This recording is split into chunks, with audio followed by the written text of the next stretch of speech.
Bonjour, Corinne Gros, conseillère en fleurs de bac, facilitatrice de compréhension de soi. J'ai créé un accompagnement personnalisé sur 3 mois qui correspond à peu près à 26 heures d'échange en tête-à-tête pour vraiment vous permettre de comprendre peut-être pourquoi vous êtes stressé, pourquoi vous êtes angoissé, pourquoi vous êtes en colère, pourquoi vous n'allez pas bien. Et dans cet accompagnement, j'y mets de la théorie.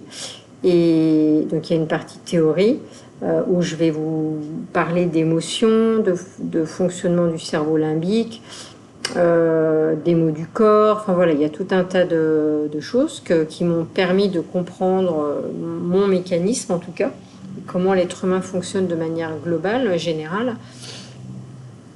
Et c'est vraiment ce qui m'a permis, en 2022 en tout cas, de commencer à comprendre qui j'étais vraiment, puisque je ne savais pas qui j'étais.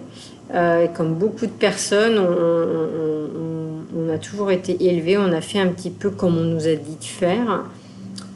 Et c'est comme ça, il n'y a ni mal ni bien. Nos parents ont fait comme leurs parents leur ont dit de faire, sans pouvoir être libre, quelque part, d'être soi-même et de pouvoir faire des choses en fonction de nos envies intérieures, de ce à quoi nous aspirons en fait dans la vie. Et c'est tout ça que je vous mets dans mon accompagnement, vraiment, parce que moi-même, j'avais l'impression que j'étais remplie de croyances limitantes, de il faut travailler dur, il faut faire des efforts pour y arriver dans la vie. En fait, il y avait quelque chose d'assez pesant, que les choses devaient arriver forcément dans l'effort, la contrainte et dans la douleur, en fait. Alors oui, j'ai été dans la souffrance, dans la contrainte et la douleur, et au final, je n'étais pas heureuse. Donc, c'est pas le bon mode d'emploi, a priori, parce que c'est lié à des croyances. Ça ne veut pas dire qu'il faut rien faire, hein, mais c'est lié aussi à des croyances qu'on a héritées de nos parents, de nos grands-parents, et qu'eux même ont hérité de leurs propres parents. Et qu'aujourd'hui, on aspire tous à vouloir être heureux. Enfin, je pense que l'être humain a envie d'être heureux globalement, et que on connaît pas en fait le mode d'emploi pour être heureux. Moi, je ne connaissais pas le mode d'emploi pour être heureux. Je pensais que c'était être heureux, c'était avoir un job alors qui me plaisait, parce que pendant 20 ans, j'ai fait un job qui me plaisait, mais je m'y suis perdue aussi. Alors une famille, avoir une maison, une voiture, partir en vacances, et je me suis rendu compte que j'avais ça, un mari qui était très sympathique, il n'y avait pas de souci avec ça.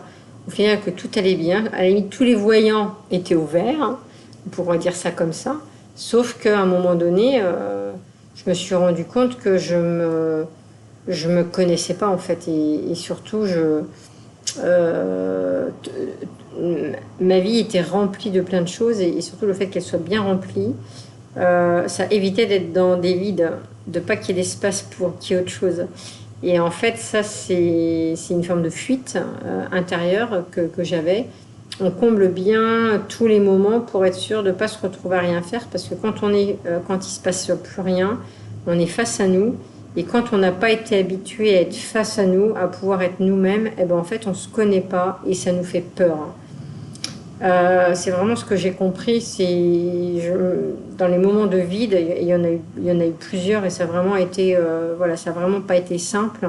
Ça a vraiment pas été simple, on va dire ça comme ça, parce que je me retrouvais face à mes vides intérieurs, et que dans ce vide-là, bah forcément, il y avait du vide, il y avait rien en fait, et il y avait que du moi superficiel et du moi qui se connaissait pas, parce que je m'étais toujours adaptée à ce qu'on attendait de moi. Et on a globalement il y a énormément de gens qui fonctionnent comme ça, puisqu'on nous a pas appris à être nous-mêmes, à avoir la liberté de pouvoir se dire, ben moi j'ai envie de suivre cette voie. Et j'entends plein de gens autour de moi. Alors moi, c'est pas que on m'a jamais imposé, mais le problème c'est que j'avais pas non plus de guide quelque part, hein, parental, de guide parentaux avec un S. Et en fait, j'ai fait comme j'ai pu à un moment donné, sauf que j'ai bien compris, par contre, dans ce que j'ai pas eu et dans ce que j'ai vu autour de moi, que c'était pas simple en tout cas. Que la vision que j'avais des adultes dans mes schémas familiaux que j'avais, il y avait quand même de la douleur, il y avait quand même de la violence. Et que moi, j'aspirais à autre chose, mais je ne savais pas comment faire, en fait. Parce que je ne savais pas ce que c'était qu'être... aller vraiment bien, en fait. Et tous les schémas de mes parents, enfin, etc., de mes grands-parents, c'était pas forcément des schémas de joie, en fait. J'y voyais pas de la joie. Et en fait, donc, face à ce vide-là, qui est très désagréable, puisque il y a eu plein de moments où il y a eu du vide, c'était qu'est-ce que j'en fais? Au départ, c'était j'allais chercher à l'extérieur. Mes amis, j'ai beaucoup comblé, hein, et des fois on en a besoin. Hein. Dès que j'avais peur, je sortais, je disais je vais boire un verre, je vais voir des amis, je vais au cinéma, etc. Sauf qu'à un moment donné, on ne peut pas faire ça tout le temps. Et à un moment donné, on est face à ce vide-là. Et là, ce vide-là, je me sentais pas aimée, en fait. En fait, c'est ça, c'est quand on manque de confiance en soi. Le vide, c'était je me connais pas, j'ai pas confiance en moi, je m'aime pas, réellement. C'est ça, en fait, mon vide. C'était j'ai pas confiance, j'ai peur, je vis dans la peur, en fait. C'est oh là là, c'est quoi ça? C'est quoi cette émotion? C'est quoi ce qui se passe? Et petit à petit, et alors il y a quand même eu 5 ans, de 2017 à 2022, 5 ans où j'ai subi des choses, sans comprendre. Et il n'y a que lorsque j'ai intégré un séminaire, pas par hasard, parce que je crois plus au hasard aujourd'hui dans la vie, j'ai intégré un séminaire et là, je me suis dit, ah, enfin, j'ai de la compréhension. Alors, j'ai eu de la compréhension, ça m'a obligée à faire face à moi-même, à mon ego, à mes dysfonctionnements, parce que souvent je voyais chez les autres, c'est beaucoup plus facile de voir chez l'autre, mais comment moi je fonctionnais en fait. Donc, ce que je voyais de moi, c'était pas sympa. Il y a des choses de moi que j'aimais pas. Et je me suis dit, j'ai plus envie d'être cette Corinne-là, j'ai plus envie d'être chiante, j'ai pas envie d'être boudeuse, j'ai plus envie d'être en colère, j'ai pas envie d'avoir toujours raison. Je voulais plus de ça en fait. Et je dis, bah, maintenant j'ai des outils pour changer. Donc je l'ai fait ce travail-là. D'avril 2022 bah, je le fais toujours, mais je veux dire le plus gros, ça a été jusqu'à l'année dernière, jusqu'en avril 2024, à peu près 2 ans, même 2 ans et demi. Ça a vraiment été 2 ans et demi de travail intensif sur moi. J'ai arrêté de travailler à ce moment-là, mais ça a été vraiment de la compréhension de moi-même. Et c'est comme si j'avais déstructuré mes programmes pour me restructurer, en fait, pour me reprogrammer, mais dans des choses, dans mes réactions à moi que je voulais, en fait. C'était une déprogrammation pour reprogrammer. Enfin, c'est comme ça que je le vois. Et ça peut se faire que si on prend conscience de notre programme. Si on n'a pas conscience du programme qu'on a, on ne peut pas le déprogrammer. Donc, en prenant conscience de... Et c'est tout ça que je vous apprends, en fait, dans l'accompagnement que j'ai mis en place. Parce que il y a les exercices, je les fais toujours aujourd'hui quand je suis confrontée à des choses, puisqu'on est bien d'accord qu'on ne pourra pas changer ce qui se passe à l'extérieur de nous. On ne peut pas changer... voilà, si on est licencié, on est licencié. Si on a un accident, on a un accident. Si on a... Bon, je ne vais pas aller dans les extrêmes des deuils, parce que là, c'est encore autre chose. On va rester sur des choses déjà dans le quotidien par rapport à ce qu'on vit. Quand nos enfants partent, on ne peut pas changer ça. Mais c'est comment je réagis face à cet événement-là. C'est quoi la douleur, en fait? C'est quoi la douleur intérieure? Parce qu'on parle souvent de douleur physique. On parle souvent, aujourd'hui, on a la médecine qui dit, voilà, vous avez mal au doigt, bah, ok, on va faire de la chirurgie, on va vous guérir. Par contre, on ne parle pas des douleurs émotionnelles. Parce que des douleurs émotionnelles, elles ne se voient pas. On y met rarement de mots, en fait. Alors que vous pouvez aller chez votre médecin, voilà, j'ai mal là, j'ai mal là, j'ai mal là, j'ai mal au cœur. Mais c'est une douleur physique. Mais la douleur émotionnelle, elle n'est pas reconnue.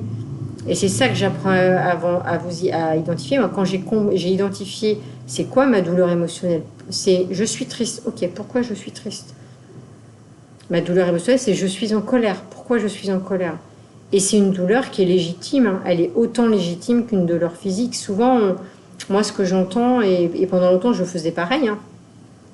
La douleur physique, elle est entendue, elle est écoutée, elle est reconnue. La douleur émotionnelle, alors elle est de plus en plus, mais elle n'est pas reconnue. Oui, bah déjà, tu as de la chance, tu es en bonne santé, donc plains-toi pas. Ouais, sauf que la douleur émotionnelle, elle est aussi douloureuse qu'une douleur de quelqu'un qui s'est cassé la jambe et qui ne peut pas marcher pendant 2 ans. Et bizarrement, on va facilement plus reconnaître quelqu'un qui a une douleur au pied pendant 2 ans, qui va être en arrêt, parce qu'on se dit, ah mais toi, tu as une raison valable d'être en arrêt, tu t'es cassé quelque chose, alors que quelqu'un qui ne va pas bien dans ses émotions, dans qui il est, dans sa psyché, il faut qu'il fasse des efforts en fait. On ne va pas demander à quelqu'un qui a une fracture d'aller marcher, d'aller faire le marathon, d'aller faire une course à pied. Alors que quelqu'un qui a une émotion qui va pas bien, ou qui va pas bien, qui ne sait pas pourquoi, on va lui dire, bah, allez, fais un peu d'effort quand même, tu vas y arriver. Bah non, en fait. Quelqu'un qui est amputé, on ne va pas lui demander d'aller marcher, on va comprendre qu'il ne peut pas marcher parce qu'il est amputé. Mais quelqu'un qui a du mal dans sa tête, qui est épuisé psychologiquement, qu'il se passe des choses, il faut toujours faire des efforts, en fait. Sauf que non, en fait. Non, ça c'est fini. Moi, j'ai appris à m'écouter, à me dire j'ai mal là, j'ai mal dans ma tête, il y a quelque chose qui ne va pas. J'ai une douleur émotionnelle, une douleur du cœur. Souvent, quand j'ai une douleur dans la tête, c'est le cœur qui est blessé.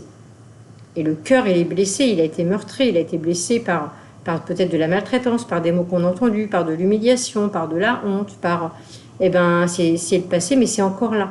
Et la blessure que vous avez vécue quand vous étiez enfant, elle est toujours là en fait, et elle réagit aujourd'hui. C'est ça qui fait qu'aujourd'hui vous êtes en réaction, vous revivez des choses pas sympas. Parce qu'il y a un petit vous qui est toujours blessé de ce qu'il a vécu petit. Et souvent on se dit non mais c'est bon, ça c'était avant, mais maintenant que tu es passé à autre chose, allez dire à quelqu'un qui a une infection au pied, vous imaginez quelqu'un qui s'est blessé quand il avait 10 ans, je dis n'importe quoi. À 15 ans, il est toujours blessé. On va pas lui dire oui, c'est bon, ta blessure, tu l'as eu il y a 10 ans, tu ne fais plus suer avec ça. Si ça saigne encore, s'il y a une manifestation physique que c'est purulent, on va pas laisser le truc comme ça. On va les soigner, on va les soulager. Eh bien, la blessure que vous avez vécue quand vous étiez enfant, c'est pareil. Elle est toujours là. Elle se voit pas, mais elle se voit. Elle se matérialise par la manière dont vous réagissez dans votre présent. Quand quelqu'un vous humilie, je vais prendre un exemple concret, il y a 3 ans je crois, je vais dans un endroit, j'ai pas compris tout de suite, et il y a une intervenante qui dit devant tout le monde, qui parle de moi devant tout le monde et qui dit quelque chose. Et à ce moment-là, je me souviens très bien, en fait j'allais pas bien, et c'est marrant parce que ça me revient encore, et en fait... sur le moment, je vais pas bien. Mais en fait, ce que je vis à ce moment-là, c'est... mince, je pensais que c'était réglé. Oui, c'est encore là. C'est la petite fille. C'est-à-dire, j'ai quelqu'un qui vient me dire que je fais encore pas bien, en fait. Donc, c'est ce qui est sorti à cette époque. Et je me rends compte 1 an et demi plus tard qu'en fait, elle m'a humiliée. Et en fait, elle m'a humiliée devant d'autres personnes. Elle s'est permise devant plein d'autres de me dire que le choix que je faisais n'était pas bon. Alors que quand on va dans... Enfin voilà, en tout cas, je trouve qu'à un moment donné, le discours de la personne par rapport à l'endroit où j'y vais, parce que j'y vais quand même pour apprendre sur moi, que c'était pas adapté en fait. Pour moi, il y avait une forme de jugement de ce que j'avais fait.